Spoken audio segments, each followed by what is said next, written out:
என்னன்னா சட்டசபையில் பேசும்போது பார்ட்டி ஃபண்டுன்னு தான் சொன்னேன். அது எந்த பார்ட்டி, என்ன ஃபண்டு, யாரு, என்ன பேரு எதுவுமே சொல்ல. பார்ட்டி ஃபண்டுன்னு சொன்னவனை எடுத்தாங்க பாருங்க ஒரு ஓட்டம்.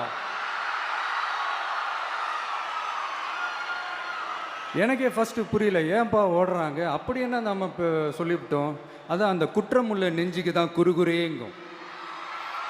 இது எப்படி இருக்கு தெரியுமா? எங்க அப்பா பீரோக்குள்ள இல்லை, எங்க அப்பா பீரோக்குள்ள இல்லை அப்படின்னு சொல்ற மாதிரி. ஐயோ, ஏன் கேட்குறீங்க? இவங்களோட செம்ம கூத்தா இருக்குங்க, செம்ம ஃபன்னா இருக்கு. சென்னையில் ஒரு பாலம் கட்டுறதுக்காக நார்மலாக ஆகிற செலவை விட அதிக செலவில், கிட்டத்தட்ட டபுள் மடங்கு செலவில் ஒரு டெண்டர் ஒன்று விட்டுருக்குறாங்க. அதையெல்லாம் தோண்டி எடுத்து அதெல்லாம் இப்போது கண்டுபிடிச்சி கேன்சல் பண்ணியிருக்கிறோம். இன்னும் எத்தனை கோடி ஊழல், எத்தனை லட்சம் கூடல் தோண்ட தோண்ட வருமோ எங்களுக்கே தெரில. ஒவ்வொரு முகமுடியாக கிழியுது.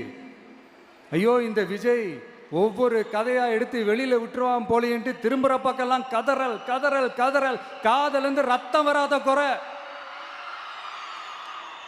ஆமாம், இப்படி ஊழல்லே ஊறி போனவங்க இப்படி தான் இருப்பாங்க. இந்த 50-55 நாட்களில் அங்கே செஞ்ச சில விஷயங்கள்லாம் சட்டசபையிலே எடுத்து சொன்னேன். பட் இங்கே ஒரு சில விஷயங்கள் சொல்லணும்னு நினைக்கிறேன்.